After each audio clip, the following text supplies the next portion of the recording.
So we're going to move into our virtual biorepository session, and that's going to be you and Troy.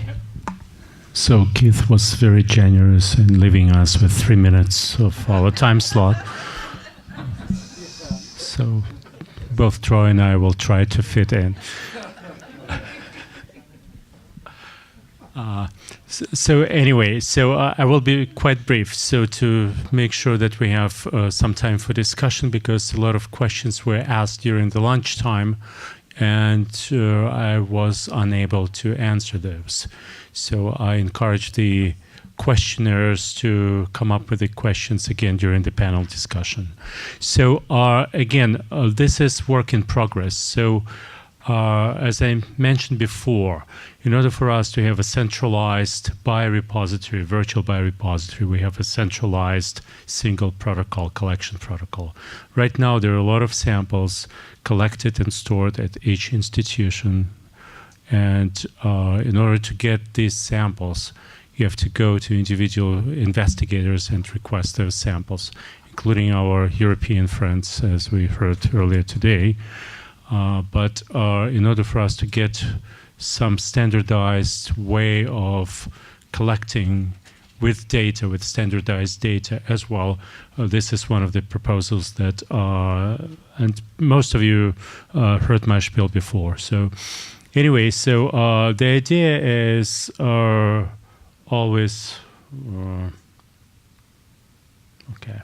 So always the same. So when a patient comes to any of our clinical studies, we assign a subject ID, and we deal with that, not a person, but the subject. If the same person comes to a different study or a different institution, yet another subject ID is being assigned. And mostly, if ever, we connect these data points across multiple studies.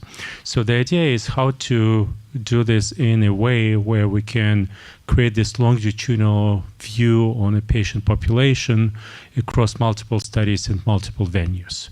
So the easiest answer is, let's turn patients into subjects or subjects into patients. So basically any information that we're getting from patient population could be acquired and stored and shared later.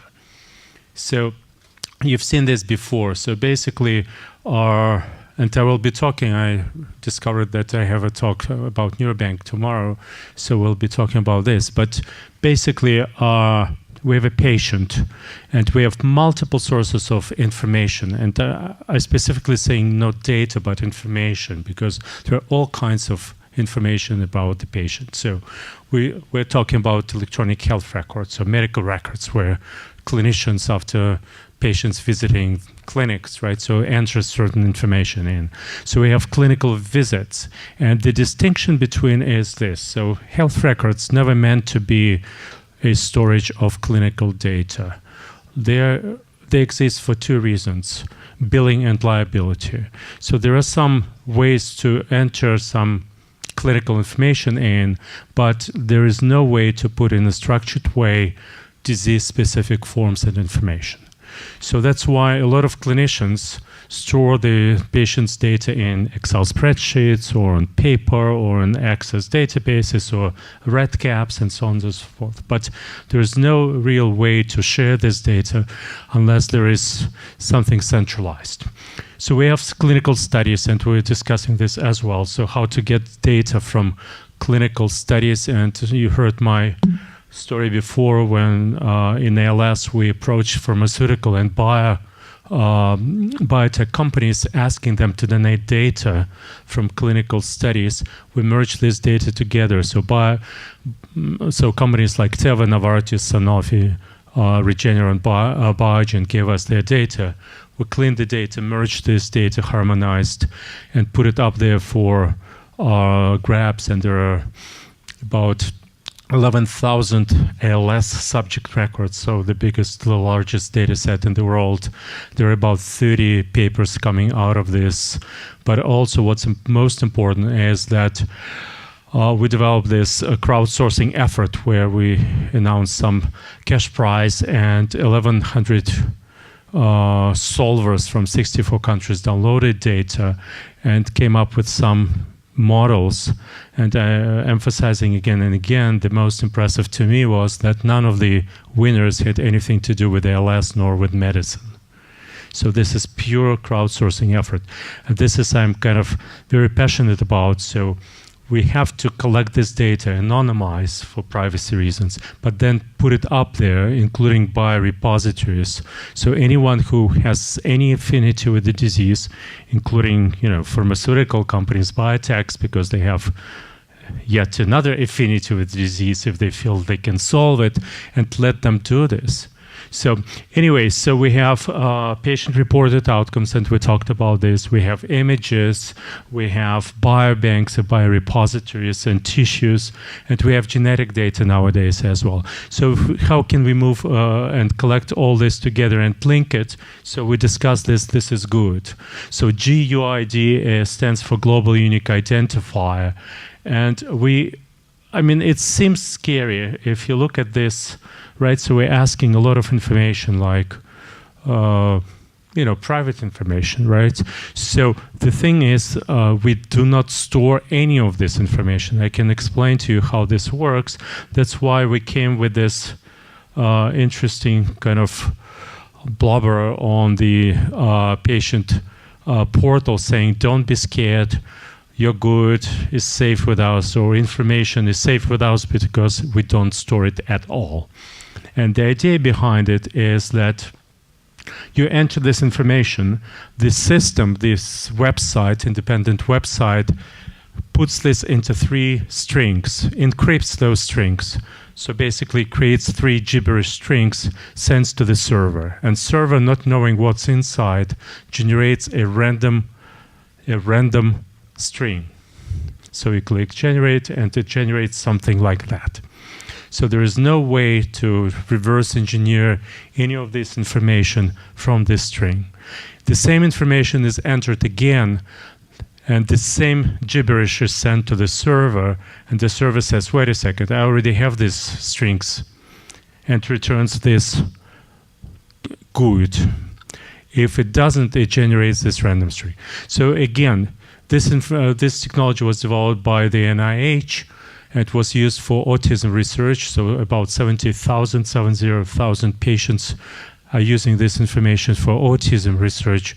So it's disease-specific here. We're saying it's not ALD, it's not ALS, but it's neurology. NEU is our prefix for all our patients.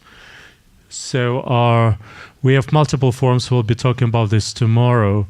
But one of the ideas is that how do we collect samples by repositories, how we create it in a kind of standardized way.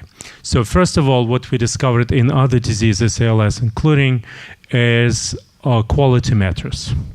So it does matter how you collect samples. It does matter how long does a sample sit on your desk before you process, spin, aliquot, freeze, and so on. So that's why we're creating these standardized procedures or forms where we record time when we collect this, time when we spin, time when we aliquot, and time when we freeze and then ship, and so on and so forth. So creating standard operating procedures that are being enforced, if you wish, across the sites is important.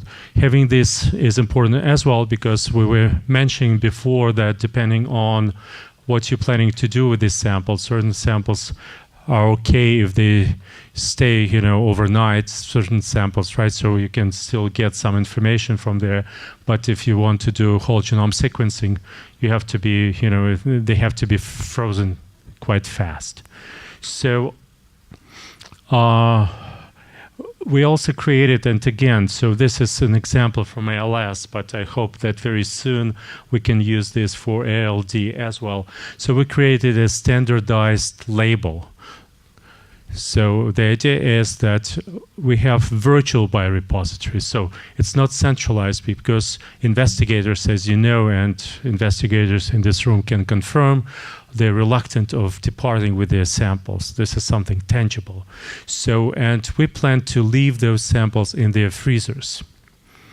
So, but we need to track them and to track data to these samples. So the idea is that you have human visible and then machine readable part of the label. So human readable is basically you identify the study name, you're saying that this is vial ID, which is quite important, and then this is this good, so patient identifier here. And then collection. So collection or time point is that if we have longitudinal collections, it's quite important how to link certain vials to certain time points because outcomes may differ. So if we want to track certain things in biofluids based on the outcomes, that's quite important. And on the back end, on machine readable part, we identified or created some kind of patterns, including, so basically this is how it's being seen on that end. And when you process, this is the string. So basically this is a list of 9 vials being processed, and this is how it looks on the back end. But then the idea is that that information, kind of inventory information, it stays there. So we remember where these files are down to the which box and cell in the box, in the freezer, in the shelf, on the rack they are at multiple sites. But then what you have to do, because we have multiple data sets, so we have to create these generic parameters. Let me explain. So for example, we're talking about searching by gender. So male, female, right? In one study, this information is being stored in demographics table, and the field is sex, and the values is 0 and 1. In another study, it could be in table patient information, the field is gender, it's M and F. So basically what you do, you have to create this generic parameter with 2 values, male, female, and then you link and say, in this study it's 0, 1, in this study it's MF. And then when you do a search and saying I'm looking for females, it will know automatically or automagically how to look for data, and then it will return a set of vials pointing to individual freezers and say, if you want, and again, remember I told you that people are reluctant of, departing with these samples. So what we're suggesting is that it's up to investigators to talk to each other and barter for glory and papers and so on, and saying, hey, you have, 2 CSF samples that I need for my research. Would you like to join me? So that's the kind of, in brief, the idea behind it.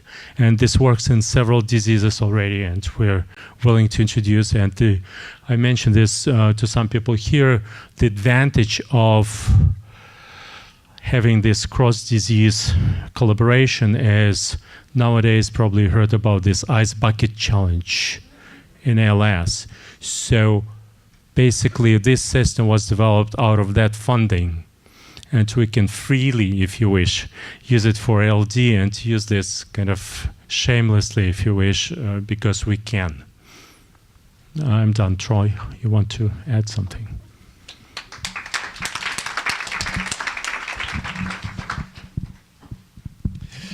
All right. My name is Troy Lund. I'm at the University of Minnesota. I'm a transplanter. I have special interests in childhood ALD. I don't have any slides to show. I maintain several biorepositories there, some for leukemia, some for other rare diseases, and they contain a variety of specimens: mouse, human, zebrafish, etc. And I've spent a lot of time thinking about biomarkers. And so I'm not going to reiterate what Alex said or go on about a biorepository, what it is, or how we're going to implement this. But instead, I'm going to suggest that we go right to the panel discussion, and then I have a question for everybody. Unless you Actually, before we go into the panel, I thought it's a little tangential, but she's here and has to leave at 3. I thought maybe Amel could speak a little bit about, telemedicine in neurogenetics, and as we're on sort of the topic of how can we get data without necessarily being there in person. Yes, thank you. Thank you, Florian, and hi, everyone. My name is Amel, and I'm a geneticist who sees a lot of rare diseases.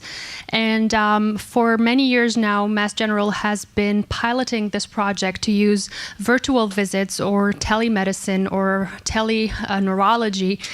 Multiple terms are used for this, which is basically to try to accommodate patients who are either far away from the hospital or are not or need accessible expertise right away for emergency situation. And you're going to hear more about this by Dr. Musolino later, but basically this started in the early years of 2000 with the strokes. Strokes, when they happen very quickly, and people need to act right away to prevent damage from occurring. So there needed to be access to a neurologist who specializes in stroke very quickly. And the idea that came about is to create this interface between academic centers who have the expertise and the neurologist, the stroke specialist, available for smaller community hospitals or other remote hospitals where this expertise was not available. And this, over the years, has morphed into several new modalities and new venues to use this virtual visit platform. So you will hear about using this platform for research purposes, and I wanted to give you a little bit of my perspective in the clinic. So I've been using virtual visit for the last 2 years, and it has been great, not just for me, but for the patients, because for rare diseases, I have patients who travel a lot to see me from different places in the US and outside of the US. And these people travel a lot, travel for long distances, and sometimes it becomes a financial burden if they need to take an airplane or if they need to bring some people from their family because they are dependent on someone for ambulation or for other care. So the virtual visit has allowed those people to stay at home. Or to stay wherever they are, and for me and them to connect through a interface that is very similar to Skype that everybody knows and everybody uses. So they just need a computer and a camera and a microphone that works, and I'll be sitting in my office or at home, and we will interface through this. So for me, it was really helpful because it allowed me to see the patient in their environment. So when the patient is calling either for an acute issue or for a regular follow-up, I am able to see really the patients when they say, oh, I'm having some weakness on this side, or I really don't think that my gait is normal. So I can ask the patient to walk, and I can ask the patient to do certain things similar to what they would do in clinic without really being able to touch them. So it has been really helpful from my perspective. And then the other thing that was really helpful is that this ability to share my desktop with the person on the other end. So I could show them MRI images, I could show them electrocardiogram images, lab work, as if they were in the clinic with me. And from the patient's perspective, it's really helpful, not just because, not for time saved in travel and expenses saved in travel, but also to have this access in an acute situation where they feel that they really need their specialist because they are going to the emergency department for an acute problem, and they need advice about what to tell that person because that person might not be really informed or knowledgeable about the rare disease that they have. So I have piloted this for different rare diseases, mainly for mitochondrial disease and lysosomal storage diseases, but it's applicable to any other rare disease. I recently submitted a PCORI grant to have this be piloted for all rare diseases in general throughout the United States, because I really think that this would be the future for all rare diseases, where we are diagnosing more and more patients, but we don't have the capability on our end, the healthcare professional, to specialize in all these rare diseases and have a lack of people to see all these patients that are being diagnosed. I think. Yes?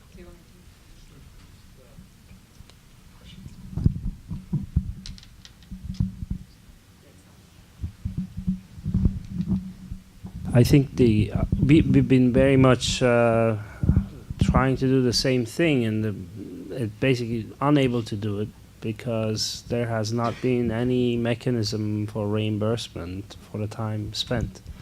And then the liability issue in terms of medical license, consulting a patient who's sitting in another state. But I was basically told by our regulatory people, stop doing anything like that. Yes. Which is really annoying because now we're doing it over email anyhow. But yes. So for the first part of that, I would say we are piloting this. So our Mass General Physician Association has agreed to reimburse us for the time spent doing this as a pilot project. And the objective of that was to gather data to present to the payers to say, okay, this is a viable option. You really should think about reimbursing for these services. And I think Utah was recently one of the states that has had approval for reimbursement of virtual visits. So to the other part of the question about the licensing and the liability. So these are my patients. So these are patients that I have seen once at least in Massachusetts. And then once they become your patient, you are able to see them even if they are out of state. For the ones that are out of state that you haven't seen yet, the way to go around the licensing is if you see them along with another healthcare professional that is licensed in that state. So if they go to their primary care's office, for example, and you are able to see them alongside with the primary care, that would prevent you from getting any liability issues and licensing problems. You can also see them with another specialist if it's a cardiologist or whatever specialist they have. So that's how you go around the licensing issues. The other option would be to get yourself licensed in the states where you see most of the patients, which is something expensive, but can be done. And thank you so much. Sorry, I was running late. I'm just currently in the ICU. Amel, did you go through this? No, I didn't. No? Okay. So I think a part of that question also is, what about international patients? What about patients in acute setting? What about patients? And there are different platforms for every single circumstance. This was an attempt to make it more graphical and just share with you one of the systems that has the longest history and the best reimbursement, which is acute stroke telemedicine. I'm part of that. I'm a vascular and critical care neurologist as well. And this basically was the way we used to do the way that we're doing care for acute stroke. So you either get a telephone consultation, a hospital receives a patient, has symptoms, and they talk to you. You can do an interactive telemedicine consult or a bedside consultation, meaning the patient show up in your emergency room. And this is just to put out there what are the gaps that we need to cover if we're going to be able to develop this for rare diseases and leukodystrophies in particular. This is from when they first generated the concept at MGH in 1996, and you can see it took several years to get the first funding, which was an R01 from NIH, to develop this platform of telemedicine for acute stroke. And you can see how many cases start getting taken care of by that little gray shape, like a little triangular shape. And as always, the regulatory system takes until 2008 to really approve telemedicine for insurance coverage for acute care of a stroke. But as Amel was saying, just you have a hospital that may be receiving the patients. The patient is in the emergency room. There is a little camera over there. And the benefit of this is you get online imaging of what the patient is getting in the outside hospital. So we can review those images, make recommendations, and even walk through the process of treating the patient, even the nurse, like how to mix the medication. What do you need to do? What is the dose? The way we're going around in reimbursement in this case, we are certified in every state, meaning we have licenses in Maine, New Hampshire, Massachusetts, and Rhode Island. And we have credentialing done in 40 hospitals. This represents the salary of a full-time coordinator that keeps this paperwork alive for only 10 physicians. So that is a burden. This is what it looks like from the patient side. So they're seeing you in a camera, you're reviewing the images that are sent online, and then you're examining the patient together with local providers. In the case of a continuity of care for a consultation in the clinics, it's basically the same thing, and usually the patient is not in the bed. He's just sitting in a desk and looking at the interface in the screening. And this is just to show you how much this can impact the number of patients that you can treat, in particular in this case, where you do have to do research to demonstrate that you change patient care outcomes by providing this kind of consultation if you ever want to get this to be reimbursed. And it took several years to do that. But you can see in green is the patients that show up at the emergency room in MGH and that we treat. And in yellow, the patients that get, in blue, the patients that get the same treatment via the telemedicine. And you can see the exponential growth. And you can see that at this moment, we almost do 2/3 of our treatments through telemedicine. And this doesn't mean the patient comes to MGH right after. We then help them determine where the patient should go.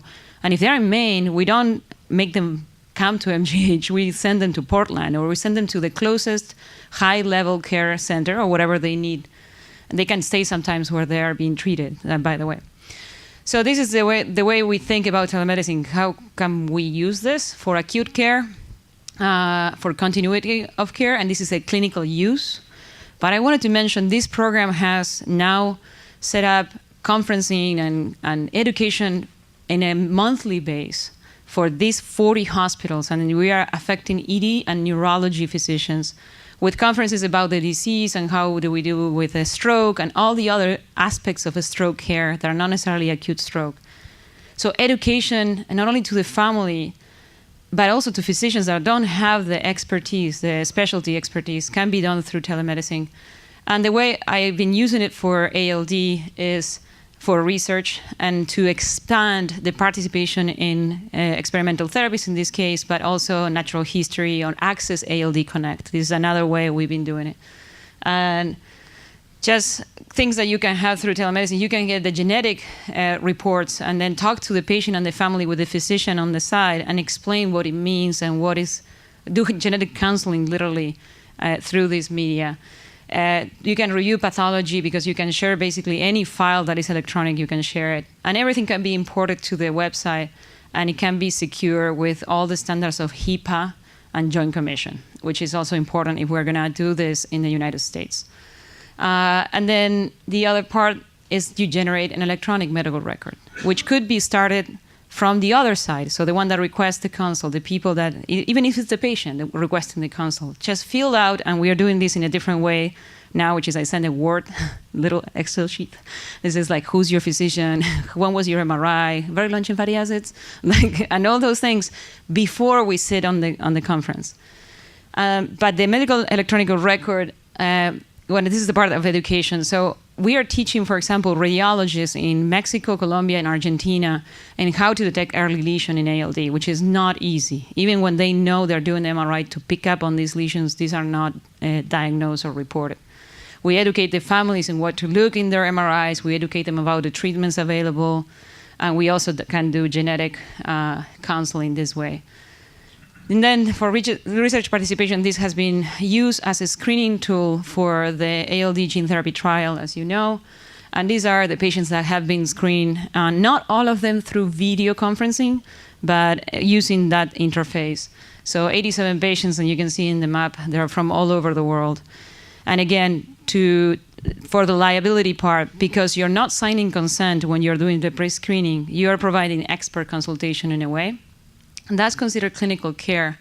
So I've been trying to avoid to do this without a physician on the other side that is requesting to speak with us. And we usually get the CDs and all the history before, we review it in Liquid Board, and then after we make a consensus of what are the options, we communicate back to them.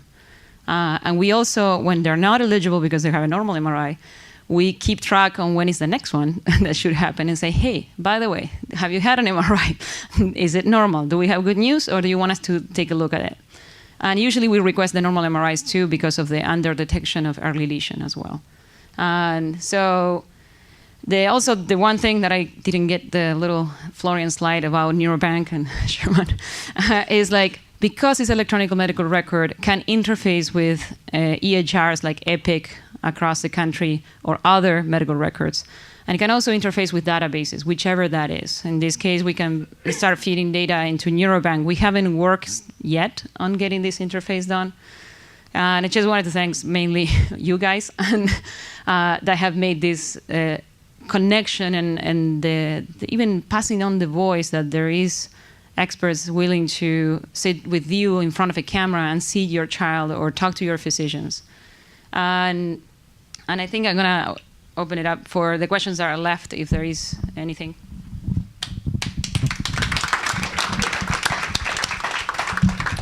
So maybe what we'll do is we'll do a panel with Patty, Alex, and Troy. I think Amel had to leave, right? So questions.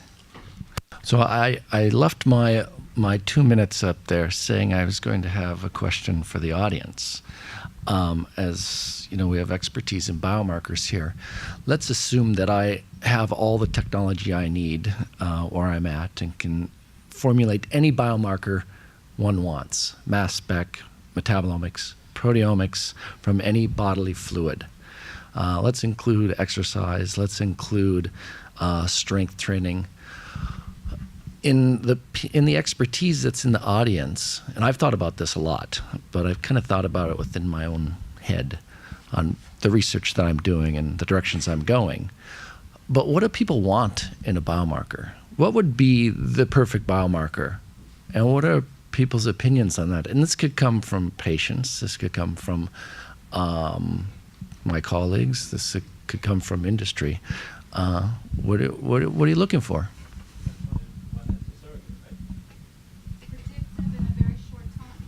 Yeah, best biomarker is a surrogate marker. Predictive of what? Outcome. Like which bodily fluid and which outcome? Clinically meaningful outcome. From a drug development perspective, reducing the time to understand whether a pharmacological entity has engaged the right mechanisms in a patient, the first step for me is understanding whether on a dose, response, and time course you have engaged physiologically relevant markers that will predict that you can influence disease progression, and that then depends what tissue do you pick it up in.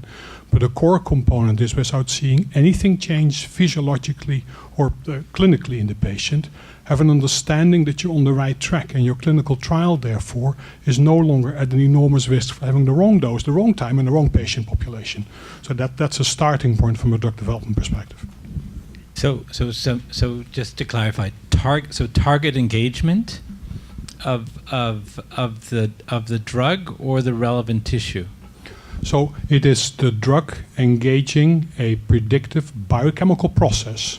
Doesn't have to be the very target even that the drug hits, but a biochemical process in a tissue that is either direct tissue impacted or a good surrogate that will predict that if you continue at that dose, that you have engaged that process in full. If that process is predictive of a successful clinical outcome, you can do a trial with wisdom rather than close your eyes and hope for the world.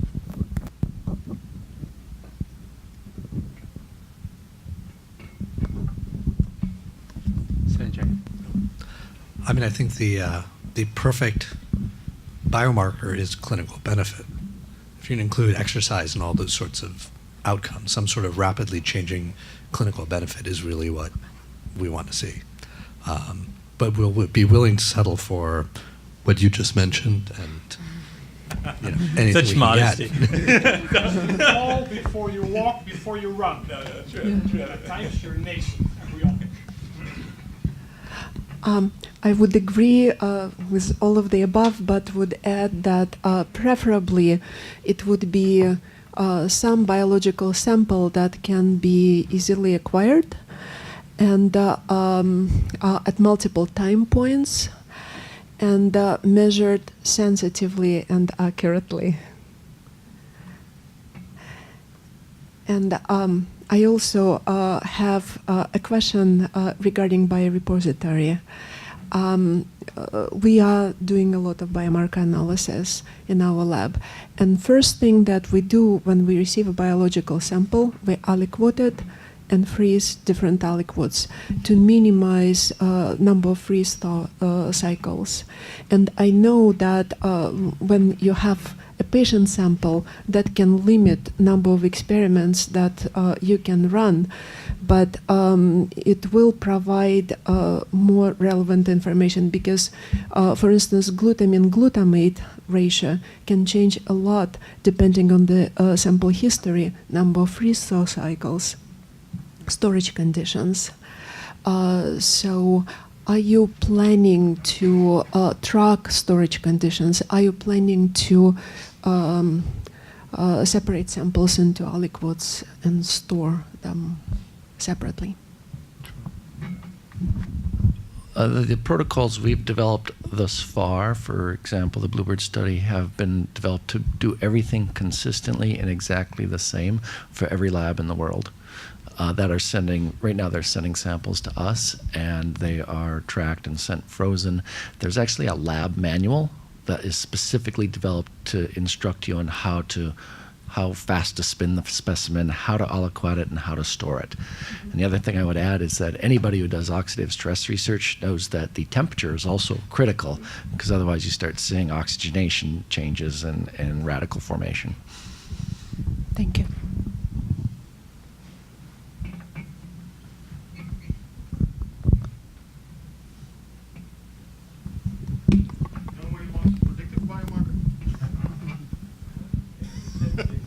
Yeah, well, predictive at birth.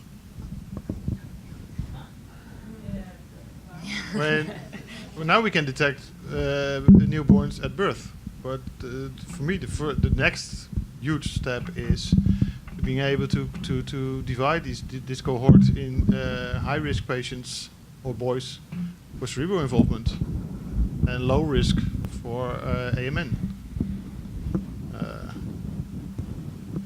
Am I the only one with this this small task? I can use some help. No, I think, yeah, that'd be the holy grail. You know, there's one thing that we've had a problem with in Minnesota is that there was a recent law saying we have to throw out all of our blood spots from the newborn screen. I don't know if that's happening in other states. We've been desperately trying to overturn that law because we have 40 years of blood spots that are a great source for investigation. But you know, this has happened that we can't keep the blood spots. So I accidentally use them. We can send Yes. them to Europe. Yes. We can ship them to Europe. Yeah. I could do this once and then I'd be asked to wear a striped jumpsuit and be behind bars. But it's a huge problem for those of us interested in newborn screening and biomarker research. I don't know what other states or what people have heard in other states, if this is a problem or not. Why are they required? It started with a family who was upset that their child had a heel stick and had blood spots put on a piece of paper, and those blood spots were being saved. And that family generated enough noise to get senators in our state legislature to listen, to get enough votes to pass this law that no more saving blood spots. We're trying to reverse it. And it's more complicated than that, actually, as well. So starting, I believe it was March of this year, blood spots that cannot be used for research that's federally funded. That's part of the Newborn Screening Saves Lives Reauthorization Act. So we're seeing a lot of different things happening at the federal level and at the state level. Some of the underlying issues here, and I kind of speak from an area of understanding here. We're organizing a committee through a community congress for the Every Life Foundation to talk about newborn screening and to try and address some of these things in a collaborative way. There's a concern that blood spots are your genomic history, right, or your genome, right? And so that the public's becoming generally aware of that. Unlike most other sorts of research, newborn screening is a public health issue, and it's an implied consent, or that's my terminology. But in essence, we're not asking consent to get a blood spot from a baby. The public health system's not asking to consent to get a blood spot. You can opt out, and every state has a provision, and they are easier or slightly more challenging to do. But as the public becomes aware, and as you know, a very, very small minority can shake a really big marble building. And so this is something that's very, very complicated, and you need to be well aware of.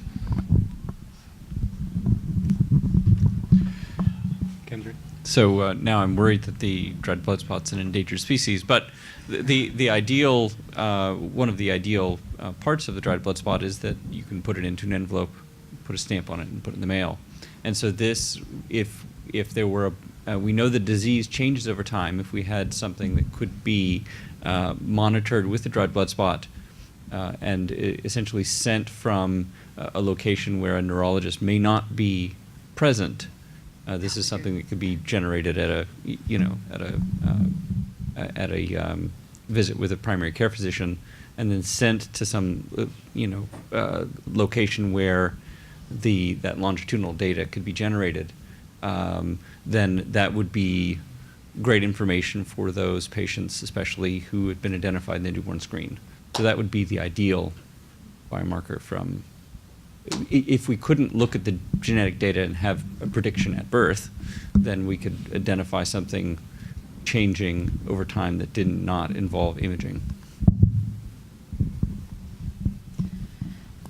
And a follow-up note to that is also this has expanded the ability to test in developing countries for patients and siblings of patients for very long lymphatic acids. And in this case, I've been working with Ann Moser, and their local provider could be anybody. The lab person wants to do this, and they will put in contact. And we usually do have a physician, someone that would then communicate results, and we will guide them through video conference and stuff like that. But yes, it has extended the access and the cost to people that cannot afford to even send their very long lymphatic acids to us, like to the regular lab, and to get genetic testing less. So Alex, you've been doing this for years in ALS. If you could start all over, as you're doing with ALD here, what would you do different? So it took me several years to come up with this model. So because people, as I said, didn't want to share, and the idea of that you don't have to share, but you have to register with the community what you have, and then it's between the investigators to deal with these issues. So I think that's the ultimate kind of. So we've been delayed probably by 3 years just to come up with this idea, which seems quite obvious nowadays. So what else? Quality. So we have a lot of 10 years of samples with unknown quality. So without tracking how they were acquired, stored, frozen, and so on. So we still don't know what's inside, bloods or vinegar, so we cannot tell. So that's a challenge.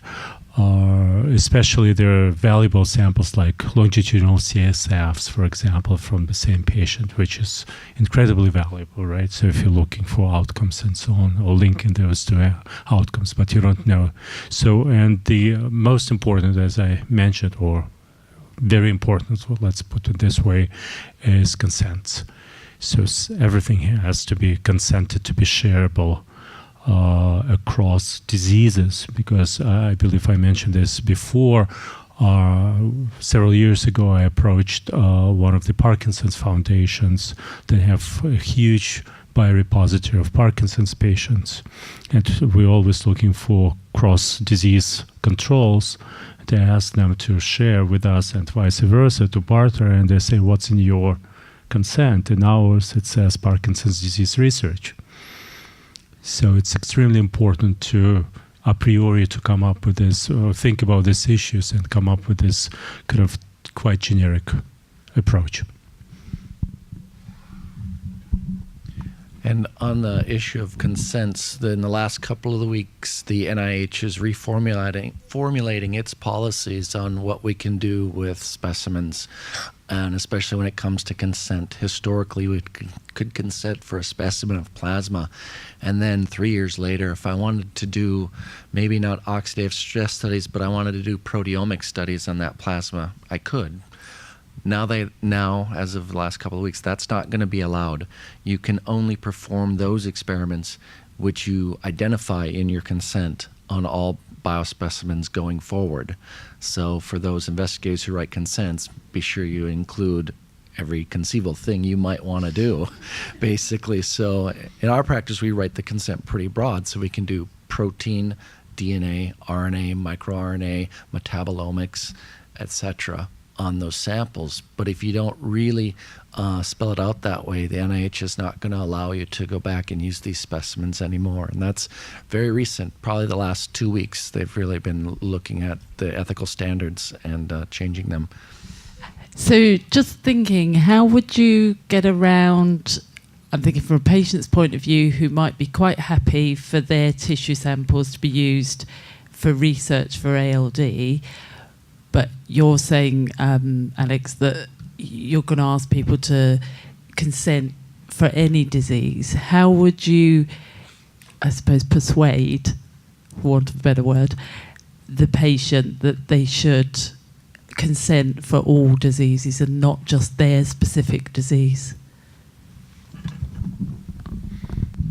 I think it's very straightforward. So the discoveries could be made outside our research community. So while someone is trying to figure out the difference between their disease and your sample as the control sample, they may make some discoveries. So again, the more researchers touching your samples or your information, the more chances to make sense of it, out of it. So that's my approach. I don't know, Troy. Well, were you asking how you get people, how you write the consent form, or how you get people? How you convince? So how do you actually? I know that some of our patients wouldn't mind their sample being used for any test to do with ALD because that's important to them.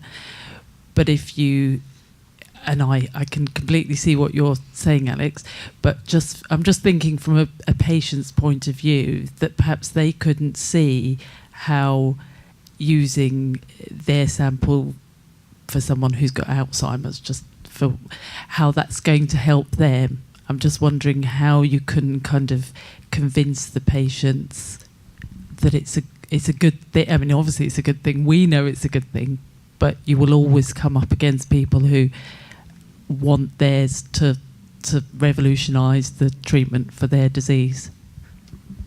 Right, I think it's a good question. I mean, I think the process is being more and more detailed, so you can imagine a consent form in which there are check boxes for which diseases you use, and this is kind of where we're going, at least regulatory wise. So maybe you allow people in Alzheimer's and ALD to use your sample, but not in Parkinson's, right? So I can see that going forward. And nowadays the patients really have control over the sample as it's their bodily fluid and tissue. So I think it all comes down to counseling and the interaction during the consent time. At least in my mind, it becomes that physician-patient relationship and what kind of relationship you have, and trying to explain that, as we push forward in the entire body of neurologic disease research, that the more information we get, the better I think we can all do in treating a variety of diseases. So all boats will rise, basically, by investigating on a broad scope some of these things. But it's a hard question to answer. Actually, not on a generic note, but rather anecdotal. But I've seen several cases where patients were re-diagnosed. They consented to the old disease, like Florian was showing us in the introduction, right? So MS, and then they discovered it's ALD, and they were saying MS research only. So the data and samples could be just useless for this, or could not be used, rather. Question for Alex. As the biobank grows, and many people will use the samples, you probably will get information back and deposit there as well. I think there will be many interesting data interrogation that one could do, just pulling maybe different studies, different diseases. Are you planning to run those reports every so often and make them available to scientists? Great question, Ala. So one of the things we're struggling, or I'm struggling in ALS again, is that there are so many usages. So we have a lot of requests for biosamples and data, and we have a lot of studies and papers. So what I'm trying to figure out is how to get these results back. So basically, it's a wake-up call.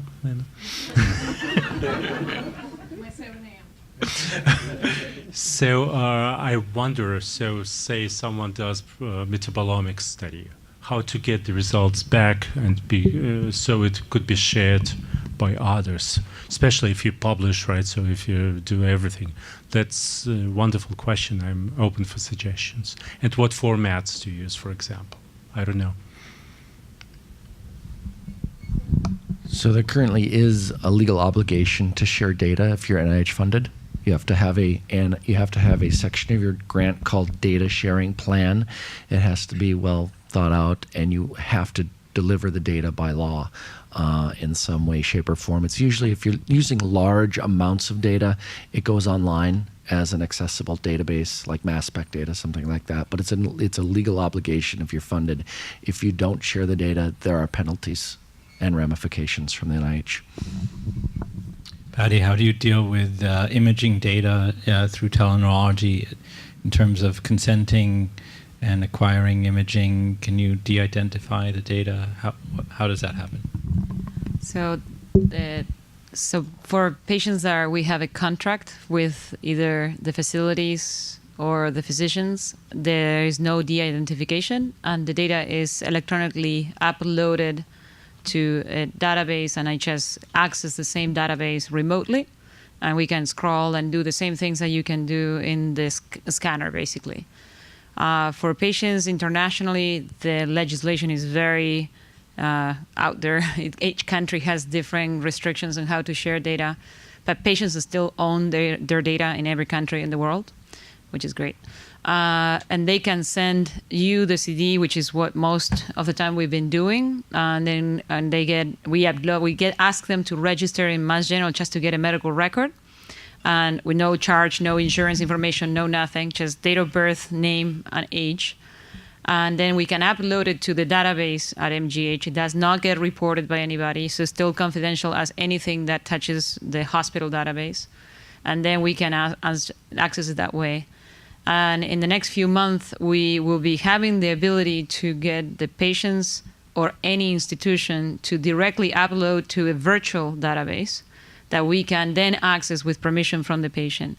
So what I'm working on right now is a small consent with IRB approval under the MGH IRV to do a pre-conference consent where if they want to hear our opinion about their case or get in contact with us, they are okay with sharing this data through the platforms that follow the regulations that are HIPAA compliant that Mass General has to offer.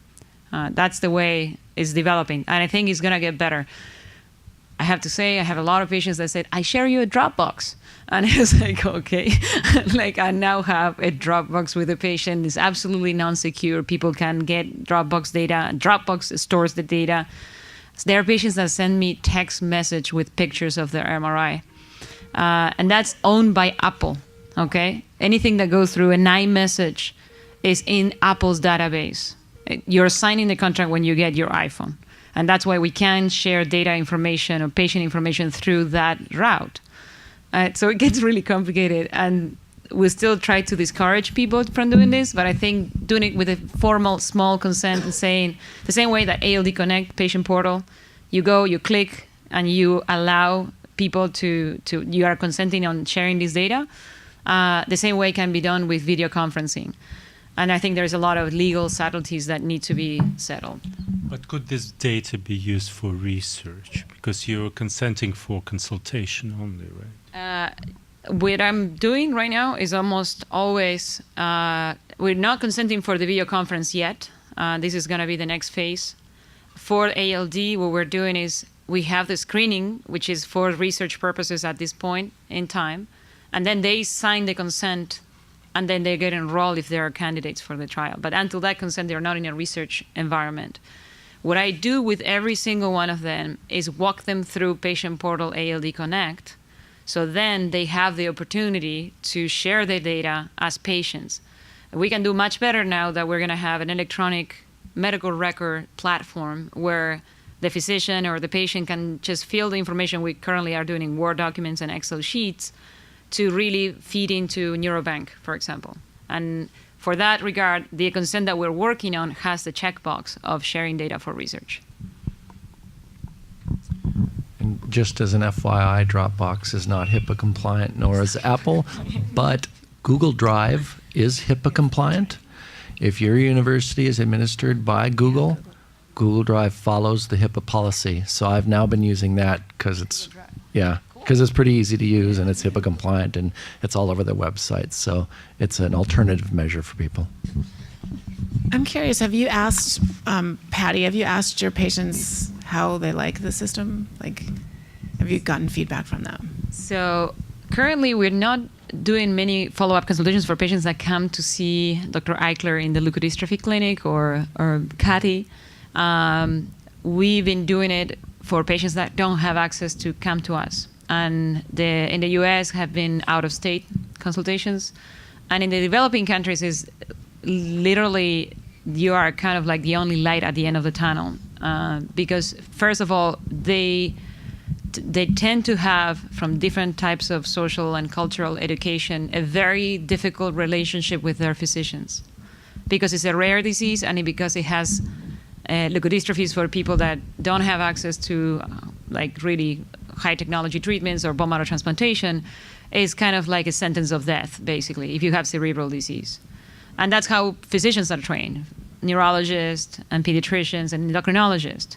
So when the patients through Facebook or the foundations, which is, by the way, 87%, I just did the math, of all the referrals we get that are not US or coming through our collaborators in the network of ALD Connect, are through the foundations, the patients' foundations.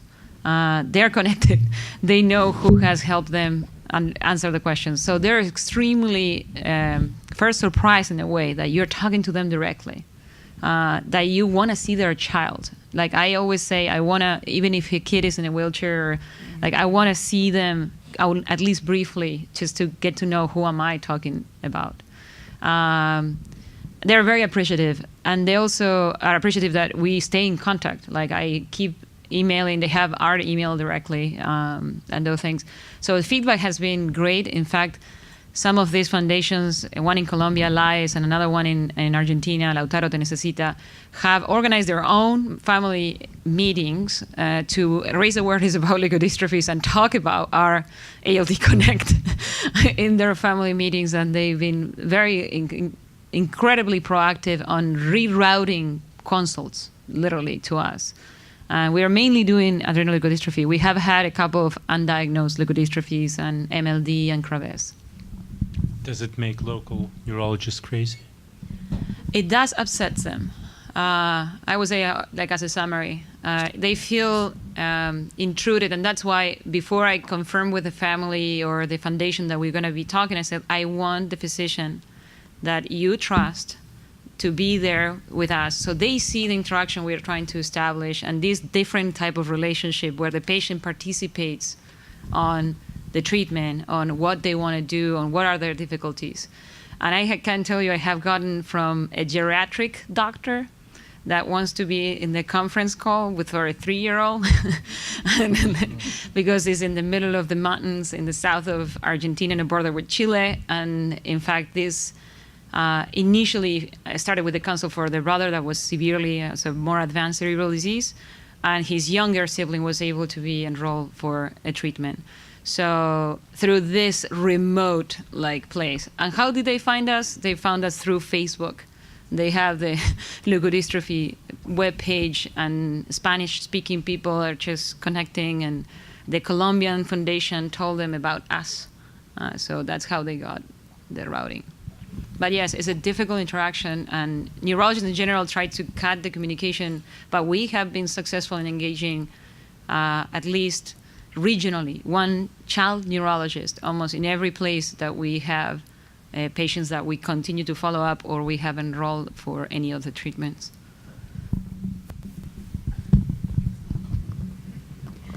Recently, Mass General started a genetic testing program. The release form was totally open-ended. I asked, did they need a blood sample? I had my annual physical yesterday, and they said, no, you're in our database, we got it. I asked, if you find something, will you tell me? I didn't get a clear answer. I can do my best to answer that question from what I know. If they are studying your sample in research, you have to sign consent either for biorepository or the research that was being done. And they're not bound to report things that are not clinically relevant. But when it comes to genetic research, it's still not very clear what to do and what is clinically relevant on what we find. And a lot of it has to do with we don't have algorithms to know if this mutation means something because it's not necessarily. But all this getting back to the patient, I do think that what you got, the answer, it wasn't clear, is not yet completely delineated and established. They're working on this. So I'd like to bring the biomarker discussion back to the question of making us trial ready, and maybe bringing my friend in the back, Jen Farmer, into the discussion again. So if you were to look at the Friedreich's ataxia field, okay, how dependent on biomarkers were you in getting trials off the ground? And I want to say that, in some ways we probably have, more clear biomarkers or diagnostic markers that are now allowing for newborn screening. And unfortunately, they're not surrogates. But so give us a perspective of your field. Yeah. So in Friedreich's ataxia, we did not need biomarkers to get clinical trials going. We needed validated clinical outcome measures to get trials going. What we're learning, though, is that we're at a real disadvantage by not having them because we can't look for biological activity. So, phase 2 studies are really difficult. You're only, in early phase studies, mostly able to assess safety, toxicology, PK, things like that. But do you know that your drug's hitting its target relevant to FA has been really challenging. And it also means that our trials are taking longer because we're having to use clinical outcome measures. So we've had a big effort underway to try and come up with more biomarkers. We have a few, but they don't work for all the different drugs and different therapeutic approaches you want to undergo. It's not just one biomarker that's going to answer all your questions, unfortunately. And it's not one clinical outcome measure that may also work in all the different trials. So some of this is coming back to what Troy said in the beginning. So question to industry maybe, if and what was so nicely answered by Lex, right? What is the biomarker that you would wish for? And I think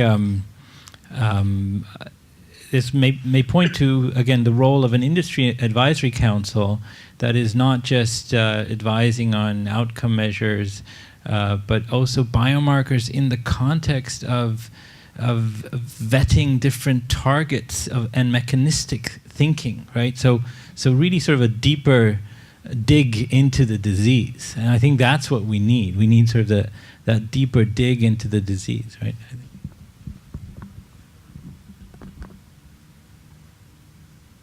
Florian, my impression is, looking at ALD and Friedreich's, that generally the initial search for biomarkers of either disease progression or disease state are all very focused around our understanding of the biochemical pathways engaged that lead to a clinical presentation.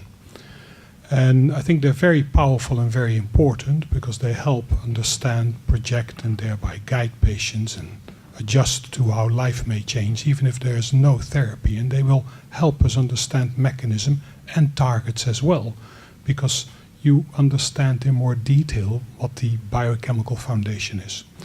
What I found, though, is that when you look at the drug development component, that markers that are useful to understand how your drug influences a disease progression actually doesn't have to be exactly aligned with the markers that were used to understand the initial diagnosis and that disease process. And they can come out of left field, and they could be as useful. And with regards to what was earlier stated, we want to have eventually, you're always about clinical results. Have we made progress? The difficulty is to hit that goal when you're running 100 miles an hour. You got to understand, if I put a patient on a drug for a period of a year or 1.5 years, what was my dose? Did I hit the target? I didn't have any chance of success. And that, for me, is where the field suffers, is that we can do trials. Of course we can do trials. I mean, in stroke, people have done 180 trials over the last decade. None worked because we didn't get it right. So doing trials feasible. Getting the right answer is real hard.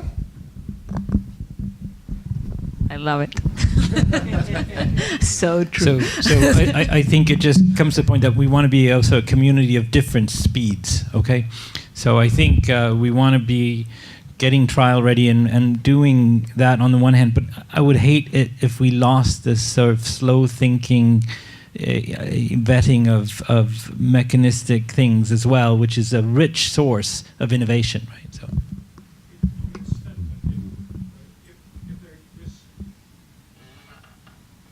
Several investments that ALD Connect is making that also an advisory council can make. And there are things that a group focused on a particular indication can do is make a plan that is 4 or 5 years ahead of the curve. Even though it may seem like a long time today, you'll be so happy when you have it 5 years later.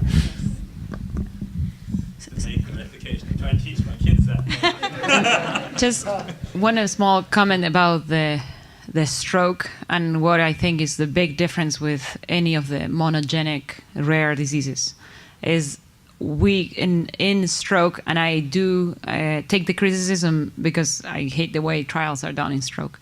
There is no mechanism. There is an idea. The disease is completely heterogeneous, and literally the main problem is trying to target something in a like wild forest fire.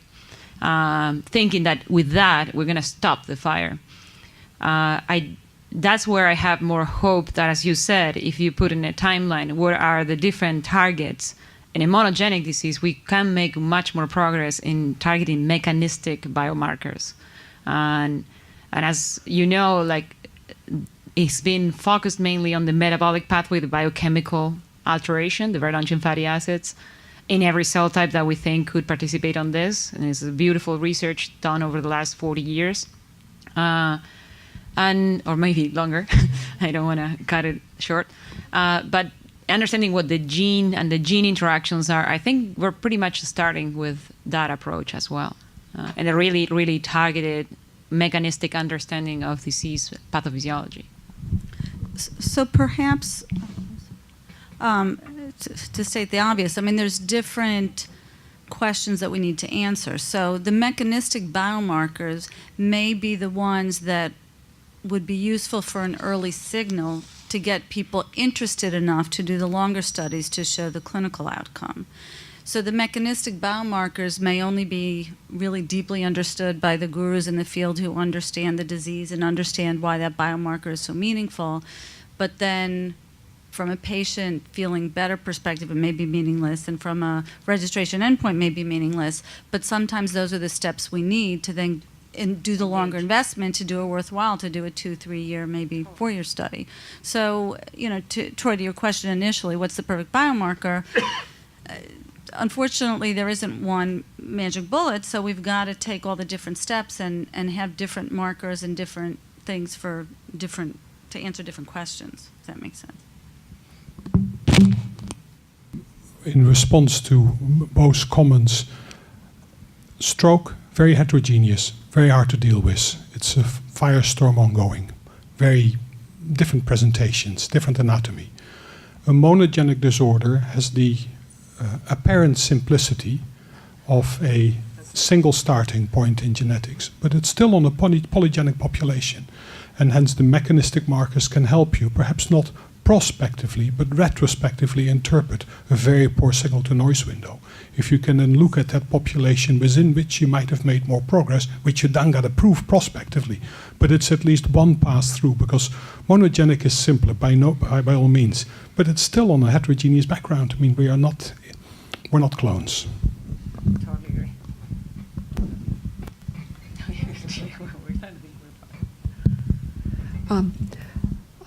I apologize for this question because I'm an analytical chemist and not a doctor, not a biologist, so it may be an illiterate comment of some sort, but what we oftentimes see is that you cannot find mechanism-related biomarkers in all sorts of samples.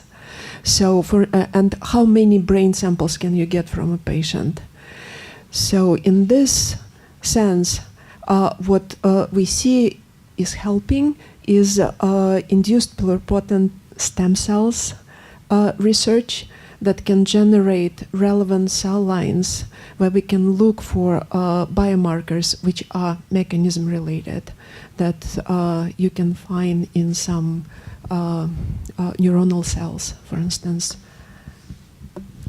So we have a few people here who have some experience in iPS cells. Do you want to comment a little bit, or Ali? Don't be shy. I knew what you said. Yep, me too. We just have that. I think we also have made ALD iPS cells and have toyed with them. I'm a bit more skeptical because the disease itself, while it's one gene, affects multiple tissues differently, and how those tissues are affected, actually they interact each other, and especially when you bring in the immune system component, that can't be reproduced in an iPS cell. Not to mention that you can't really make neurons or oligodendrocytes from iPS cells yet. They're always oligodendrocyte-like. Everything ends with a like. And so I'm still a little skeptical, even though we've made some of these things as well. We always kind of end up showing that, yeah, they're higher, very long-chain fatty acids and some markers of oxidative stress. But I think the field is really young to pass judgment on it thus far. So, and they're really expensive to make. Yeah, you have somebody has to come in every other day. Yeah. But I think they'll find a role somewhere. I'm just not sure where yet.